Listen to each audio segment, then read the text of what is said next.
Auzubillahiminash-shaytanir-rajim. Bismillahir-rahmanir-rahim. Assalamu alaikum dear students. Welcome to you all in first year biology class. आज का जो हमारा topic of discussion है वो हम पढ़ेंगे that is immunization and vaccination. Immunization और वैक्सीनेशन की अगर हम बात करें तो हमने भी पीछे लास्ट टॉपिक में पढ़ा था हम किस तरीके से बैक्टीरिया को कंट्रोल कर सकते हैं। माइक्रो ऑर्गेनिज्म की कंट्रोल के लिए हमने दो मेथड्स पढ़े थे, फिजिकल और केमिकल मेथड। एंटीबायोटिक सप्लाई कर सकते हैं या फिर हम heat, filtration, radiation, gases, steam जो कि स्टरलाइजेशन के प्रोसेस में इस्तेमाल होती हैं वो हम नॉन लिविंग थिंग्स पर अप्लाई कर सकते हैं माइक्रो ऑर्गेनिज्म की ग्रोथ को रोकने के लिए। इम्यूनाइजेशन और वैक्सीनेशन नेक्स्ट टॉपिक है। असल में जब हम मेथड्स पढ़ते हैं कि किस तरीके से हम माइक्रो ऑर्गेनिज्म की ग्रोथ को कंट्रोल करते हैं तो उसमें हम एक इम्यूनाइजेशन का मेथड भी स्टडी करते हैं। इम्यूनाइजेशन जो है बेसिकली वो एक मेथड है जिसके थ्रू हम माइक्रोबियल डिजीज़ को कंट्रोल कर सकते हैं, वो बीमारियां जो माइक्रो ऑर्गेनिजम्स की मदद से फैलती हैं उन्हें रोका जा सकता है। इसमें ही एक प्रोसेस है जिसका नाम है वैक्सीनेशन। वैक्सीनेशन आपको पता है ये वो प्रोसेस है जिसमें हम किसी भी माइक्रो ऑर्गेनिज्म को वीक करके ह्यूमन बॉडी के अंदर इंसर्ट कर देते हैं और वो हमारी बॉडी के अंदर हमारे इम्यून सिस्टम को एक्टिवेट कर देती है और उसकी एक्टिवेशन की वजह से हमारे अंदर एंटीबॉडीज़ बनती हैं जो कि उन बैक्टीरियाज को या उन वायरसेस को किल कर देती हैं, उनसे लड़ के मुकाबला करके उन्हें ख़त्म कर देती हैं। ये प्रोसेस वैक्सीनेशन का कहलाता है। अब वैक्सीनेशन के अलावा हम एंटीसेप्टिक्स इस्तेमाल करते हैं। एंटीसेप्टिक आपने प्रोसेस पढ़ा था जिसमें हम एलिमिनेट कर देते हैं या वो प्रोसेस जिसके दौरान हम सेप्टिक यानी इन्फेक्शन होने के चांसेस को रिड्यूस कर देते, कम कर देते हैं। उस पॉसिबिलिटी को ख़त्म करना जो है एंटीसेप्टिक्स जो है वो कहलाता है प्रोसेस। इसके अलावा कीमोथेरेपी है जो हम मेथड यूज़ करते हैं। कीमोथेरेपी हम ज़्यादातर उन सेल्स को किल करने के लिए इस्तेमाल करते हैं जो कि जैसे कैंसरस सेल है जो कि मल्टीप्लाई हो रहे हैं बहुत ज़्यादा रैपिडली, हम उनकी ग्रोथ को ख़त्म करने के लिए हम कीमोथेरेपी कैंसर के इलाज के लिए इस्तेमाल कर रहे होते हैं।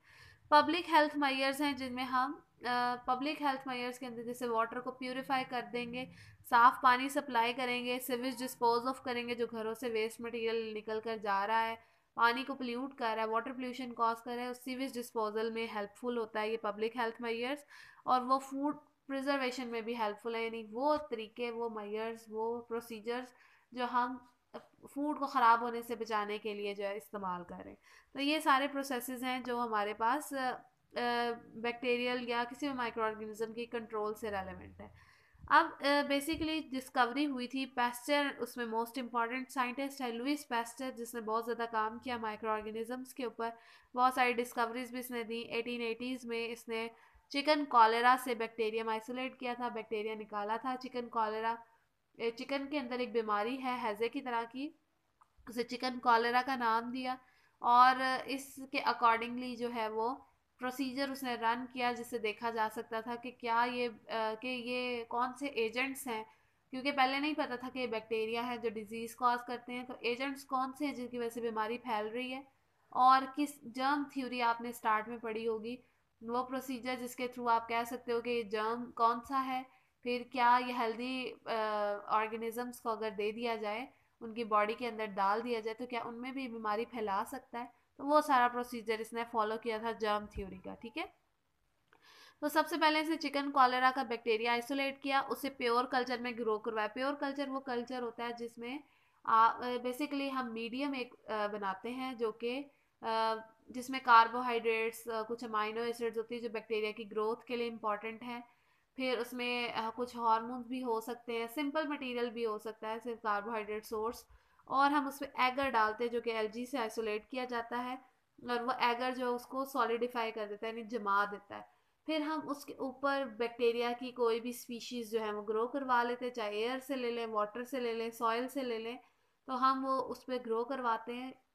अगर एक ही स्पीशीज़ की सारी कॉलोनीज बन जाए एक प्लेट के अंदर तो हम उसे प्योर कल्चर का नाम देते हैं, यानी कि एक ही स्पीशी वहाँ पर मौजूद है। तो यहाँ पर हम बेसिकली स्पीशी में आपको समझाने के लिए वर्ड यूज़ करें, हम बैक्टीरिया फंजाई के लिए स्ट्रेन का वर्ड इस्तेमाल करते हैं। ठीक है, तो यहाँ पर प्योर कल्चर उसने ग्रो करवाया। चिकन कॉलेरा से उसने जर्म्स निकाले जो बीमारी फैला रहे थे, उनको उसने ग्रो करवाया उस आर्टिफिशियल मीडियम के अंदर लेबॉर्ट्री में। उसने आइसोलेट किया बैक्टीरिया जो कि बेसिकली इस डिज़ीज़ को फैलाने में इन्वॉल्व था। पैस्टर ने फिर कुछ फंडामेंटल टेक्निक्स यूज़ की। वो टेक्निक्स किस बेस पर उसने यूज़ की? कोच एक साइंटिस्ट था जिसने जर्म थ्योरी दी, आपने स्टार्ट में पढ़ी होंगी इस चैप्टर के। तो उसने उसी टेक्निक्स को इस्तेमाल करते हुए लेबॉर्ट्री में एक्सपेरिमेंट्स किए, तजर्बात किए, ट्रायल्स की, बार बार रिपीट किए एक्सपेरिमेंट्स। उसने सबसे पहले इनोकुलेट किया हेल्दी चिकन को। इनोकुलेशन का मतलब है वो जो जरासीम, वो जो जर्म्स, बैक्टीरिया उसने प्योर कल्चर में ग्रो करवाए, वो उसने डाल दिए एक हेल्दी चिकन के अंदर, ठीक है। और उसने देखा कि उस चिकन में कॉलरा की डिजीज हुई, चिकन कॉलरा की, और वो डाई हो गया। अब उससे होना, उसको यही इंतज़ार था कि ऐसा रिजल्ट आएगा, यानी कि जैसे ही वो इनोकुलेट करेगा चिकन को विद दैट बैक्टीरियम, तो वो डिजीज़ कॉज कर देगा और उससे वो चिकन कॉलरा की डिजीज़ से मर जाएंगे चिकन। लेकिन हुआ ये कि जैसे ही उसने इंसर्ट किया चिकन के अंदर बैक्टीरियम को, तो चिकन जो है वो डाई नहीं हुआ बल्कि जिंदा रहा। अब उसके जिंदा रहने की वजह क्या थी कि वो सिक भी नहीं हुआ और वो जिंदा भी रहा। तो पैस्टर ने एक्सीडेंटली जो है वो एक टेक्निक यूज जो है वो फाइंड आउट कर ली, डिस्कवर कर ली। वो असल में इम्यूनाइजेशन की टेक्निक थी, वैक्सीनेशन का प्रोसेस था। कि अगर उसने ये अंदाज़ा लगाया कि अगर कल्चर पुराना हो जाए, 1 या 2 वीक पुराना हो जाए, तो उसमें जो बैक्टीरिया है उनकी एबिलिटी ख़त्म हो जाती है डिजीज़ कॉज करने की। तो इस तरह से अगर आप उन्हें किसी भी ऑर्गेनिज्म के अंदर डालेंगे तो वो बजाय डिजीज़ कॉज करने के उसमें इम्यूनिटी क्रिएट कर देगा और इस तरह से उसे डिजीज़ नहीं होगी। तो सेवरल वीक्स ओल्ड कल्चर जो है वो फ्रेश वन की निस्बत अगर आप इनोकुलेट करते हैं तो बैक्टीरिया की विरुलेंस की एबिलिटी ख़त्म हो जाती है। विरुलेंस का मतलब बीमारी फैलाने की एबिलिटी ख़त्म हो जाएगी और उससे जो है बैक्टीरिया वो बीमारी नहीं फैलाएंगे बल्कि सिंपली जो है होस्ट के अंदर इम्यूनिटी पैदा हो जाएगी, वो उसको मार कर अपने आप को प्रोटेक्ट कर लेगा, ठीक है। तो इस तरह पैस्टर ने वैक्सीनेशन का प्रोसेस जो है वो डिस्कवर किया। इसी तरह एक जो मेथड है वो एंथ्रॉक्स के अगेंस्ट भी यूज़ किया गया है। एंथ्रॉक्स बीमारी है कैटल्स के अंदर, तो उस डिजीज़ को प्रिवेंट करने के लिए भी यही टेक्निक यूज़ की गई। उसने एटीन्यूएटेड कल्चर लिए बैक्टीरिया के। एटीन्यूएटेड कल्चर मीन जो कल्चर उसने बनाया था उसको उसने डाइल्यूट कर लिया, वाटर ऐड करके उसकी क्वांटिटी को डाइल्यूट कर दिया जिसमें जो उसमें बैक्टीरिया मौजूद थे। तो यहाँ पर वर्ड यूज़ किया गया वैक्सीन का। वैक्सीन जो है वो बेसिकली एक टर्म है जो डिवाइस की गई फ्रॉम अ लैटिन वर्ड वैका। वैका का मतलब होता है काओ।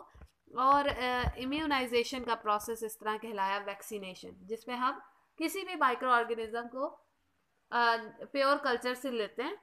वीक और डेड ऑर्गेनिज्म होता है इसके अंदर। उसके बाद हम उसको डाइल्यूटेड फॉर्म में ह्यूमन बीइंग या किसी भी ऑर्गेनिज्म जिसमें वो बीमारी फैलाते हैं उसमें इंसर्ट कर देते हैं। तो हमारी जो इम्यूनिटी है, हमारा जो अपना इम्यून सिस्टम है, कुव्वत मदाफ़त है, वो जिसमें वाइट ब्लड सेल इन्वॉल्व होते हैं, वो उससे लड़कर उसको ख़त्म कर देते हैं। उसके ख़त्म होने से क्या होता है कि फाइनली जो है वो हमारे पास बैक्टीरिया से या वायरस से या फंजाई से जो है वो इम्यूनिटी क्रिएट हो जाती है बॉडी के अंदर, हम उस बीमारी से बच जाते हैं। पेशेंट में ऑनर किया एक साइंटिस्ट एडवर्ड जेनर, जिसने बहुत ज़्यादा वैक्सीनेशन के ऊपर काम किया था। फर्स्ट टाइम एडवर्ड जेनर ने ही ये प्रोसेस वैक्सीनेशन का इंट्रोड्यूस करवाया था, डिस्कवर किया था। तो इसने 1796 में पहला जो एक्सपेरिमेंट किया था वो स्मॉल पॉक्स पे था, एडवर्ड जेनर का। पेशेंट ने इसके काम को भी फॉलो किया था, ठीक है। एडवर्ड जेनर ने क्या किया था, मिल्क मैन थे जो कि बेसिकली काउस से डील करते थे, उनका मिल्क निकालते थे। और उनमें काउस में उन दिनों बहुत ज़्यादा स्मॉल पॉक्स यानी चेचक की बीमारी फैल गई थी। तो उन्होंने जब बहुत ज़्यादा टेस्टिंग स्टार्ट की कि डिजीज़ किस वजह से हो रही है, तो उसने एडवर्ड जेनर ने एक यंग बॉय था जिसका नाम था फिप्स, ठीक है। इसने जो है जेम्स फिप्स, इसने इस बॉय के अंदर ये क्योंकि काउस के को डील करता था, मिल्क मैन था, तो इसने इस लड़के के अंदर जो है वो स्मॉल पॉक्स लिया। उसका बैक्टीरियम उसका वायरस, सॉरी, वायरस कहाँ से निकाला, वो जो काओ के अंदर लेजन्स बने हुए थे, दाने से बने हुए थे, उसके अंदर जो मटेरियल था उसने वहाँ से, काओ पॉक्स कहलाता है वो डिजीज़। तो काओ पॉक्स जो है, काउस के अंदर काउपॉक्स फैली हुई थी, जबकि आम जो इंसान थे उनमें स्मॉल पॉक्स की डिजीज थी, चेचक की, और उससे डेथ हो जाती थी। तो उसने क्या किया, उसने काउपॉक्स से जो है वो मटेरियल निकाला और उसको इंसर्ट कर दिया इसके अंदर स्मॉल पॉक्स के पेशेंट्स में। तो हुआ ये कि उनमें माइनर से सिम्टम्स अपीयर हुए और उसके बाद दोबारा से उसने देखा कि वो लड़का जो है वो सेहतयाब हो गया, उसको कोई बीमारी नहीं लगी, उस दौरान स्मॉल पॉक्स की डिजीज़ नहीं हुई। उसके बाद क्या किया गया, यही पेशेंट्स पे अप्लाई किया गया, तो उन्होंने देखा कि लोग ठीक होना शुरू हो गए। इट्स मीन कि ये वैक्सीनेशन का प्रोसेस इन्वेंट हो गया, यानी उसने काउज में से मटेरियल निकाला, वो ही बैक्टीरिया ह्यूमन बीइंग के अंदर स्मॉल पॉक्स की डिजीज़ कॉज कर रहे थे। तो उन्होंने उस लड़के के अंदर वो डाला और उस लड़के के अंदर सिम्टम अपीयर नहीं हुए और वो स्मॉल पॉक्स से सेव रहा, यानी वैक्सीनेशन का प्रोसेस जो है वो इंट्रोड्यूस करवाया उसने एडवर्ड जेनर ने। ठीक है, तो ये ओवरऑल प्रोसेस है इम्यूनाइजेशन और वैक्सीनेशन का। आपने याद रखना है वैक्सीनेशन का प्रोसेस एडवर्ड जेनर ने फर्स्ट टाइम डिस्कवर किया था, इंट्रोड्यूस करवाया था। वो टेक्निक जिसके दौरान आप वीक या डेड ऑर्गेनिज्म को किसी भी ऑर्गेनिज्म की बॉडी में डालकर उसकी इम्यूनिटी बना सकते हैं और उसको प्रोटेक्ट कर सकते हैं बीमारियों से। फिर लुइस पैस्टर ने एक और वैक्सीनेशन बनाई हाइड्रोफोबिया के अगेंस्ट। हाइड्रोफोबिया वो बीमारी है जो कि रेबीज़ भी कहलाती है, जो कि कैट या डॉग के काटने से फैल जाती है। ठीक है, यूज़ और मिस यूज़ ऑफ एंटीबायोटिक है कि हम एंटीबायोटिक को इस्तेमाल करें लेकिन उसका मिस यूज़ भी करें। फ़ायदा तो ये हो गया ना एंटीबायोटिक का कि लाइफ के अगेंस्ट है, यानी माइक्रो ऑर्गेनिज्म को डेड कर देती है। तो Greek word anti mean against और बायोस का मतलब है लाइफ। ये वो कीमोथेराप्यूटिक केमिकल सब्सटेंस है जो बेसिकली इन्फेक्शन की ट्रीटमेंट के लिए यूज़ किया जाता है। और एंटीबायोटिक हम बनाते हैं बैक्टीरिया के अगेंस्ट, फंजाई के अगेंस्ट, यानी एक्टिनोमाइसीट्स के मेंबर हैं। फिर और बहुत सारे फंजाई के मेंबर्स हैं जिनके अगेंस्ट हम एंटीबायोटिक बैक्टीरिया या फंजाई दोनों से बना सकते हैं, लेकिन वायरस के ऊपर इसका असर नहीं होता। कुछ एंटीबायोटिक हम लेबॉर्ट्री में आर्टिफिशियली भी बनाते हैं। ठीक है, लेकिन ओवरऑल हम इनको अप्लाई किसके ऊपर करते हैं, लिविंग ऑर्गेनिजम्स के ऊपर, लिविंग सेल्स पर। तो कुछ एंटीबायोटिक नेचुरल होती हैं और कुछ मैन मेड यानी आर्टिफिशियल होती हैं। अब हमने बना तो लिया, इनका फ़ायदा भी हमें हुआ कि बैक्टीरिया या फंजाई की ग्रोथ को हम रोक कर ठीक हो जाते हैं, बीमारियां ख़त्म हो जाती हैं।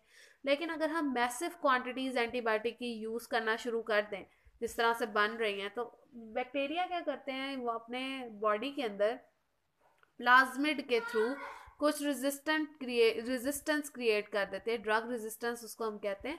उससे क्या होता है कि वो रेजिस्टेंस जैसे जैसे बढ़ती जाती है, आप जितनी मर्जी एंटीबायोटिक अप्लाई कर दें, वो बैक्टीरिया जो है वो डेड नहीं होते, ना उनकी ग्रोथ स्टॉप होती है।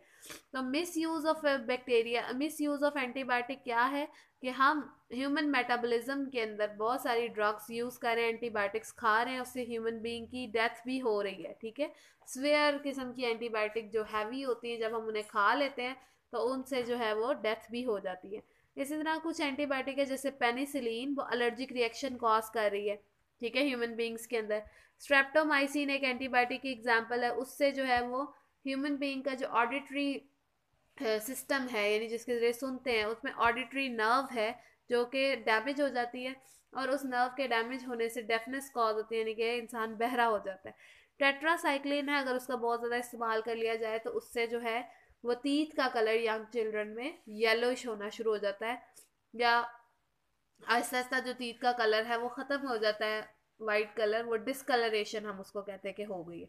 यानी बहुत सारी एंटीबायोटिक्स हैं, जहाँ ये हमें फ़ायदा दे रही हैं वहाँ पर हमें ये नुकसान भी पहुँचा रही है। Penicillin allergic reaction, tetracycline teeth discoloration, जबकि स्ट्रेप्टोमाइसिन जो है वो डेफनेस कॉज कर रही है ह्यूमन बींग्स के अंदर।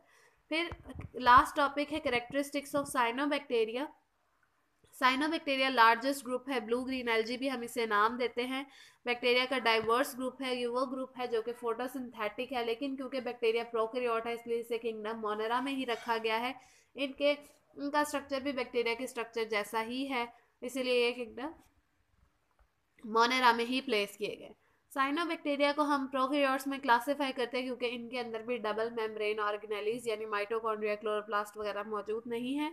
ठीक है, ये शेप और अपेरेंस में मुख्तलिफ होते हैं। इनका डायमीटर 1 से 10 माइक्रोमीटर है। ये यूनिसेलुलर भी हो सकते हैं, कॉलोनीज की फॉर्म में भी एग्जिस्ट कर सकते हैं, फिलामेंटस भी हो सकते हैं, यानी कि एक फिलामेंट चेन बनाकर भी रह रहे हैं, इसमें बहुत सारे सेल्स होंगे, ये एक सेल के तौर पे भी रहते हैं और कॉलोनीज बनाकर भी रहते हैं। अगर फिलामेंट की बात करें तो ये फिलामेंट की आपको डायग्राम दी हुई है। इस फिलामेंट में अगर आप गौर करें तो चेन ऑफ सेल्स जो है वो एग्जिस्ट कर रहे हैं।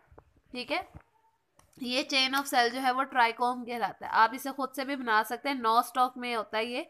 इस तरह से जो है वो चेन ऑफ सेल इकट्ठे एग्जिस्ट करते हैं, सेंटर में एक लार्ज सेल एग्जिस्ट करता है इसके अंदर, इस लार्ज सेल को हम हेट्रोसिस्ट का नाम देते हैं। तो ये बाकी ये पूरा जो एक स्ट्रक्चर है इसको हम ट्राइकोम कहते हैं, ठीक है। इस ट्राइकोम में जो बड़ा सा सेल है इसको हम नाम देते हैं हेट्रोसिस्ट का।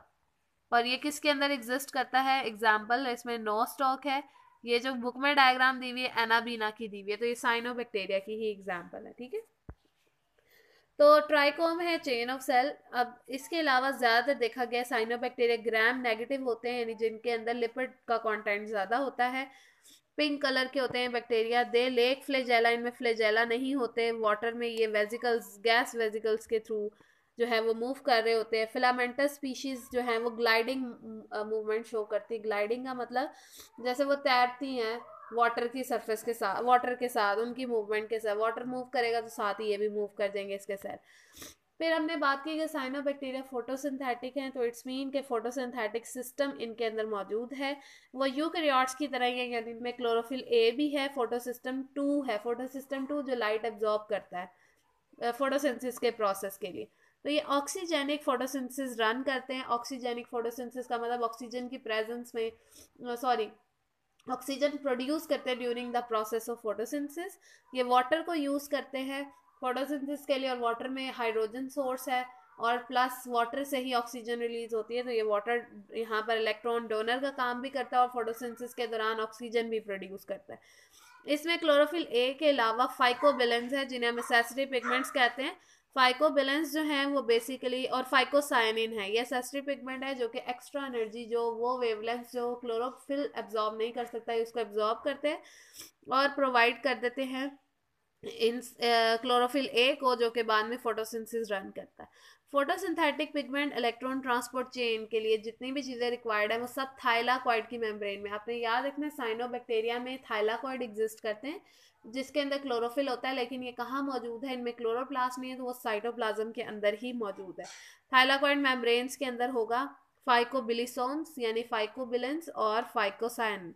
फाइकोसाइनिन जो है वो ब्लू कलर रिप्रेजेंट करते हैं, इसीलिए ये ज़्यादातर फाइकोबिलेंस जो ब्लू कलर देने की वजह से हम इन्हें ब्लू ग्रीन एलजी कहते हैं, green for chlorophyll and blue for phycobilins, phycocyanin. ये जो हैं वो फाइकोबिलेंस इनमें बहुत ज़्यादा डोमिनेंट हैं और ये कैल्विन साइकिल के अंदर जो है वो कार्बन डाइऑक्साइड को फिक्स करके फोटोसिंथेसिस का प्रोसेस रन कर रहे हैं।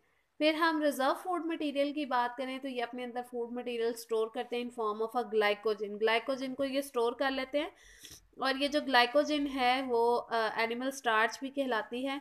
साइनोबैक्टीरिया जो है वो बाइनरी फिशन, यानी आपने बैक्टीरिया में पढ़ा था कि एक सेल डिवाइड होता है टू में बाय मल्टीप्लाइंग इट्स क्रोमोसोम या क्रोमैटिन मटेरियल, और फ्रेगमेंटेशन के थ्रू ये डिवाइड हो सकते हैं। एक बैक्टीरिया बहुत सारे पार्ट्स में डिवाइड हो जाए, क्योंकि इनके पास तो चेन ऑफ सेल है ना, जहाँ से भी सेल चेन की टूट जाएगी हेट्रोसिस्ट के पॉइंट से, वहीं पर चेन के टूटने से फ्रेगमेंट्स बन जाएंगे, छोटे छोटे पार्ट्स बन जाएंगे, और वो ही पार्ट्स जो है वो बेसिकली इन्वॉल्व होंगे नई चेन बनाने में सेल्स की, जिन्हें हम फ्रेगमेंटेशन का प्रोसेस कहते हैं।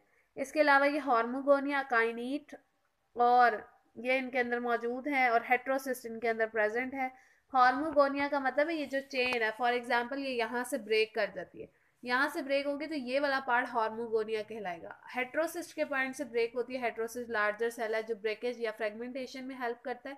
अकाइनीट ये आपको ऊपर शो किया हुआ रेस्टिंग स्पोर इसको कहते हैं, कि कोई भी साइनोबैक्टीरिया का सेल, वेजिटेटिव सेल ही, वो क्या करे, वो अपने अंदर फूड स्टोर करके और साइज को बड़ा कर ले और बाहर थिक वॉल डेवलप कर ले, तो ये काइनीट कहलाता है। इसको रेस्टिंग स्पोर कहते हैं। ये अनफेवरेबल कंडीशन में बनता है, ताकि जब फेवरेबल ये उस जैसे वाटर की डेफिशिएंसी, ऑक्सीजन नहीं मिल रही है, टेम्परेचर बहुत ज़्यादा है, तो ये डॉर्मेंट हो जाएंगे, अपनी एक्टिविटीज़ को स्टॉप कर लेंगे। जैसे ही फेवरेबल टाइम पीरियड आएगा यहीं से बर्स्टिंग होगी और यहाँ से ही नए बैक्टीरिया, साइनोबैक्टीरिया जो है वो प्रोड्यूस हो जाएंगे।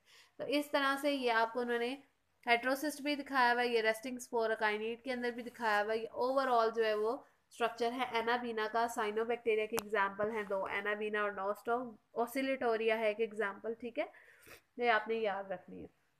इकोनॉमिक इंपॉर्टेंस वैसे आपके सिलेबस में इंक्लूडेड नहीं है, लेकिन मैं आपको ब्रीफली बता दूं कि साइनोबैक्टीरिया को हम रिक्लेमेशन ऑफ अल्कलाइन वाटर के लिए भी, सॉइल के लिए भी इस्तेमाल करते हैं। सॉइल के अंदर सॉइल जो ख़राब हुई हुई होती है, इसमें नमकियात बहुत ज़्यादा होती है, वाटर खड़ा रहता है, तो इस किस्म की सॉइल को ठीक करने के लिए हम जो है वो ज़्यादातर यूज़ करते हैं इस प्रोसेस को, इन साइनोबैक्टीरियाज को, ठीक है, बाय अ प्रोसेस। इसके अलावा ये नाइट्रोजन को फिक्स करने का काम भी करता है, फिर फोटोसिंथेटिक एक्टिविटी में भी इन्वॉल्व है, ऑसिलेटोरी या पोल्यूशन इंडिकेटर का काम भी करता है। पोल्यूशन इंडिकेटर के अगर हवा में बहुत ज़्यादा पोल्यूशन हो गई है तो ये इंडिकेट करेगा, क्योंकि ये लाइकन्स का मेंबर और लाइकन फॉरन से कलर चेंज शो करते हैं, ठीक है। तो लाइकन एल्जी और फंजाई की एसोसिएशन थी, तो उसमें एल्जी वाला मेंबर कौन होता है, वो है ब्लू ग्रीन एल्जी यानी साइनोबैक्टीरिया। कलर चेंज करके शो करते हैं कि अब इन्वायरमेंट में पोल्यूशन ज़्यादा हो गई है।